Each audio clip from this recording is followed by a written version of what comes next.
하세요. 결혼한 지 1년 된 30대 후반 가정주부입니다. 다들 시어머니의 잔소리에 어떻게 대응하시나요? 저는 요즘 시어머니의 잔소리 때문에 진지하게 이혼을 생각 중입니다. 먼저 제 소개를 하자면 저는 현재 중견기업 인사팀에서 일하고 있습니다. 연봉은 5천 정도이고 회사 복지도 좋은 편이라 만족하며 다니고 있습니다. 가족 관계로는 아버지는 개인 사업을 하시고 어머니는 평생을 전업주부로 사셨습니다. 그리고 저에게는 위로 2살 차이 나는 오빠가 한 명 있습니다. 오빠는 아직 미혼이에요. 둘밖에 없는 남매지만 어쨌든 저는 유일한 딸이자 막내라는 이유로 부모님께 정말 많은 사랑을 받았습니다. 지금도 친정아버지는 저를 공주라고 부르세요. 남편은 위로 누나가 둘 있고요. 시아버지는 돌아가셨고 시어머니는 큰 신우와 함께 미국에서 살고 계셨어요. 남편은 연봉은 작지만 복지가 좋은 공기업에 다니고 있고요. 저는 야근이 있는 편이고 남편은 정시 퇴근입니다. 남편은 돈보다 저녁이 있는 삶이 좋다며 이직을 생각하지 않아요. 반면에 저는 젊었을 때 조금이라도 더 벌어야지라는 욕심이 있는 편이고요. 이런 저희를 아는 사람들은 남녀가 바뀐 거 아니냐는 농담을 하기도 합니다. 남편과 저는 영화 감상 동호회에서 만났습니다. 지방 출신인 저는 서울 생활을 하면서 외로움을 달래기 위해 동호회 활동을 시작했고 남편은 여유 시간이 많아서 동호회 활동을 시작했다고 들었어요. 같이 몇 번 영화를 보다가 저녁 식사도 하게 되고 그러다 보니 자연스레 연인 사이가 되었습니다. 그래서인지 남편과 저는 정말 성격이 잘 맞습니다. 그렇다 보니 둘만의 결혼 생활 자체는 즐겁고 아무런 문제가 없었습니다. 결혼 전부터 자녀 계획이나 집안일, 그리고 양가 부모님에 관한 문제까지도 서로 깊고 솔직하게 이야기를 나누었기 때문에 싸울 일이 없었거든요. 그런데 얼마 전 시어머니가 집 근처로 이사를 오시면서 많은 게 틀어져 버렸습니다.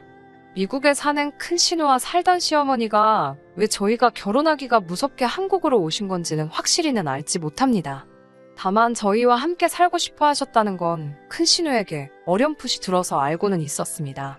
하지만 저는 분명히 결혼 전 남편에게 친정과 시댁을 떠나 어떤 형태로든 합가는 싫다고 분명히 말했고 남편도 그에 동의했기 때문에 더는 궁금해하지 않았습니다.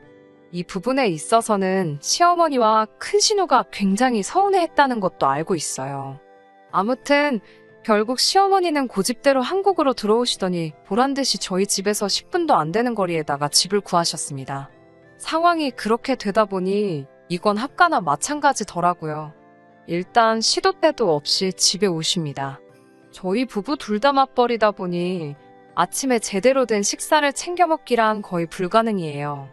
저도 남편이 한식을 좋아한다는 건 알고 있습니다. 저도 한식 좋아하고요. 친정 부모님과 함께 살 때는 늘 친정어머니가 따뜻한 아침 식사를 준비해 주셨고요. 하지만 지금은 제가 할 수도 남편이 할 수도 없으니 간단히 빵 한 쪽이나 삶은 계란 등으로 해결하고 있어요. 그런데 시어머니가 굉장히 이 점을 못마땅하게 여기시더라고요. 남자 돈 벌러 가는데 안 사람이 밥 하나 못 챙겨주냐며 안 사람의 도리가 돈 버는 것보다 중요하다며 매일 뭐라고 하셨어요. 그래도 제가 바뀌질 않으니 나중엔 도시락을 싸서 현관에 두고 가시더라고요. 저는 사실 굉장히 부담을 느꼈지만 남편은 부담보단 감사함을 느꼈던 것 같아요. 제가 어떻게 느꼈던 간에 감사한 건 사실이었으니 시어머니께 정말 감사하다고 인사를 드렸고 동시에 이렇게까지 안 해주셔도 된다고도 말씀드렸습니다. 그러다 2주 정도가 났을 무렵 시어머니께서 아침 6시 반인데 저희 집에 찾아오셨습니다. 무슨 일이라도 있어서 그러신가 싶어 깜짝 놀라 현관을 여니 아침 식사를 해주러 오셨다고 하시더라고요. 솔직히 당황스럽고 어이없었지만 좋은 뜻으로 그러신 거니 아무 내색도 하지 않았습니다. 그런데 점점 시어머니가 오시는 횟수도 일주일에 3-4번으로 늘어나고 제가 돕기를 바라시더라고요. 안 되겠다 싶어서 남편에게 지금 너무 불편하다고 솔직하게 털어놓았습니다. 다행히 남편도 상황을 이해하곤 시어머니께 이제 안 오셔도 된다고 설명을 드렸습니다. 시어머니께선 노골적으로 서운해하셨지만 왠지 시어머니 하시고 싶은 대로 하시게 내버려두면 안 될 것 같아서 저도 강경하게 버텼습니다. 다행히 그 이후로 시어머니가 아침마다 오시는 일은 현저히 줄었습니다. 하지만 아예 안 오시게 된 건 아니었어요. 그 이후로는 일주일에 한 번 정도 오시기 시작했는데요. 문제는 항상 저희가 출근한 후에 오신다는 거였어요. 저희 현관이 도어락이긴 하지만 열쇠가 있으면 열쇠로도 열 수 있거든요. 만일의 경우를 대비해 시어머니께 여분의 열쇠를 드린 게 화근이었습니다. 아무튼 그렇게 갑자기 오셔서 하시는 일은 저희 집 청소도 하시고 빨래도 하셨습니다. 제 성격이 깔끔한 편이라 맞벌이여도 청소를 안 하고 그러지는 않는데요. 그럼에도 불구하고 가끔 일이 밀리는 경우가 있어요. 그럼 여지없이 시어머니가 일을 해두고 가십니다.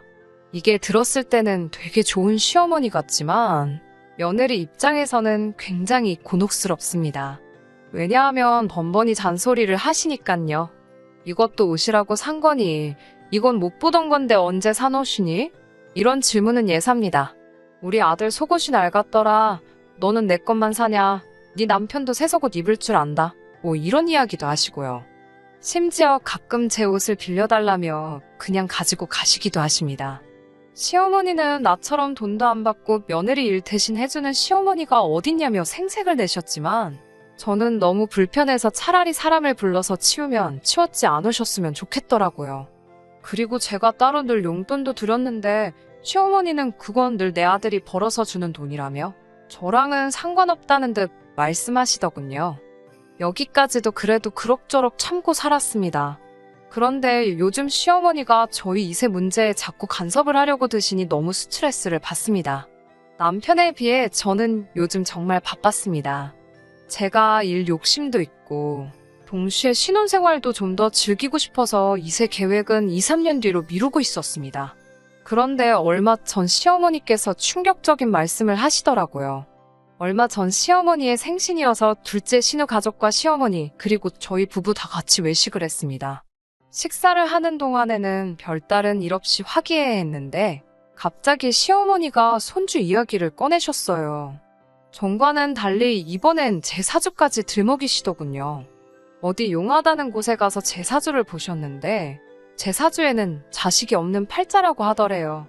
진작에 사주를 보고 결혼을 시켰어야 했는데 괜히 결혼시켜서 손주도 못 보는 거 아니냐고 하시더군요. 그러면서 시어머니가 이 정도로 손주를 보고 싶어하면 노력이라도 해야 하는데 저희 집 와서 이렇게 살펴보면 노력하는 기미도 안 보이고 제가 아주 괘씸하다고 하시더군요.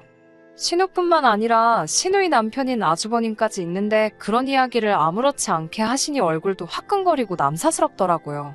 평소에 저라면 어떻게든 화제를 돌렸을 텐데 그날만큼은 순간 욱해서 저도 맞받아쳤어요. 아이를 낳는 사람은 저인데 왜 그렇게 강요하고 스트레스를 주시냐고요. 좋았던 분위기는 말할 것도 없이 이상해졌고 시어머니는 제 말에 격분하셨어요. 아이 하나 낳으라는 게 뭐가 그렇게 스트레스냐며 아이도 못 낳는 게 어른한테 죄송한 줄도 모르고 말대답이나 한다고요. 그러면서 저에게 아이를 안 낳는 게 아니라 못 낳아서 그렇게 예민한 거 아니냐고 쏴붙이셨습니다. 더 실망이었던 건 남편이 둘 다 그만하고 집으로 가자며 먼저 자리를 떴다는 점이었어요. 남편은 저에게 시어머니가 지나치시긴 했지만 그래도 자식으로서 참고 들었어야지 왜 그렇게 흥분하냐고 뭐라고 하더라고요. 예민하게 반응한 제가 더 잘못한 거라며 시어머니께 먼저 연락해서 죄송하다고 말씀드리라면서요. 하지만 저는 제가 그렇게 잘못했다고 생각하지 않아요. 두 사람이 만들어가는 결혼 생활이고 아이를 갖는 건 정말 중요한 문제인데 단지 시어머니가 원하신다고 계획도 없이 무책임하게 일을 저지를 수는 없으니까요. 남편에게도 이번만큼은 굽힐 수 없다고 완강히 버텼습니다. 지금까지 남편과의 사이에 아무런 문제가 없이 잘 살았다고 생각해왔는데 이번 일을 겪으면서 이혼을 해야 하나 진심으로 고민이 되더라고요. 그날 이후로 남편과는 한 집에서 며칠째 말도 하지 않고 지내고 있습니다. 처음에는 남편이 저를 보면서 너 진짜 이럴 거냐고 따지기도 했고 저 역시 난 할 말 없다는 말이라도 했지만 이제는 서로 본체만 채 하고 있네요.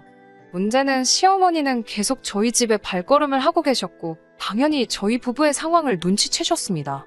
이때다 싶으셨던 건지 남편과 한 팀이라도 된 듯 남편은 저에게 시어머니께 사과하라고 무언 시위를 하고 있었고요. 시어머니는 원래 가정은 안 사람하기에 달렸다며 좀 애교도 부리고 해서 남편 마음을 달래주라고 하시더군요.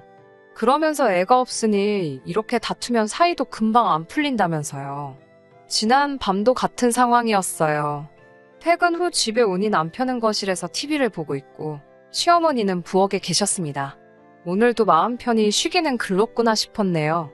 시어머니께 다녀왔다 인사드리고 제 방으로 향하는데 시어머니가 저한테 그 정도 했으면 죄송하다 사과하고 숙이고 들어오라고. 너만 반성하면 모든 상황이 달라지는데 뭐가 잘났다고 그렇게 뻣뻣하게 구냐고 다짜고짜 짜증이시더군요. 알고 보니 남편은 남편대로 시어머니께 제발 그만 좀 오시라고, 이게 다 어머니 때문이라고 화풀이를 했나 봐요. 당연히 시어머니는 자기 아들이 저 때문에 변했다며 화가 나신 거고요. 이 복잡하고 말도 안 되게 불편한 상황 속에서 며칠을 지내보니 정말 불행하단 생각이 들더라고요. 그리고 결정적인 시어머니의 한마디가 있었습니다. 저더러 죽으면 썩어 문드러질 몸뚱아리에 껴서 뭐하는지 젊어서 애나 쑥쑥 낳으면 된대요. 뭐가 그리 잘나서 나랑 내 아들 애간장을 문드러지게 하냐고 천박한 말을 내뱉으셨어요. 그동안 제가 알던 시어머니는 잔소리는 심하셨어도 경박스런 분은 아니었는데 정말 실망스럽고 상대도 하기 싫더라고요. 결국 남편에게 당분간 떨어져 지내며 정말 우리가 서로에게 필요한 사람들인지 생각해보는 시간을 갖자고 했어요. 남편도 시어머니의 마지막 말에 적잖이 충격을 받고 놀란 터라 저에게 한 번만 기회를 달라고 하더라고요. 원하면 2번 다시 시댁과 상종하지 않아도 좋다고요. 아이도 늦더라도 제가 마음의 준비가 되면 그때 갖자고요. 하지만 저는 부모 자식의 연을 끊었다는 소리를 듣기도 싫고 시어머니를 안 보고 산다는 것도 불가능할 거란 사실을 알기 때문에 쉽게 이 상황을 넘길 수가 없었습니다. 남편과는 다음 달 말까지는 각자 시간을 갖고 생각해보자고 했어요. 제 마음은 이혼 쪽으로 많이 기운 상태지만 한편으로는 왠지 모르게 설마 하는 생각도 듭니다. 시어머니의 잔소리 때문에 남편과 헤어진다는 게 충동적인 건 아닐까 스스로 몇 번씩 묻기도 하고요. 아무튼 당분간은 오롯이 제 자신에게 집중하면서 스스로를 돌아보는 시간을 가져보려고 해요. 그러다 보면 현명한 결론을 얻을 수 있겠지요.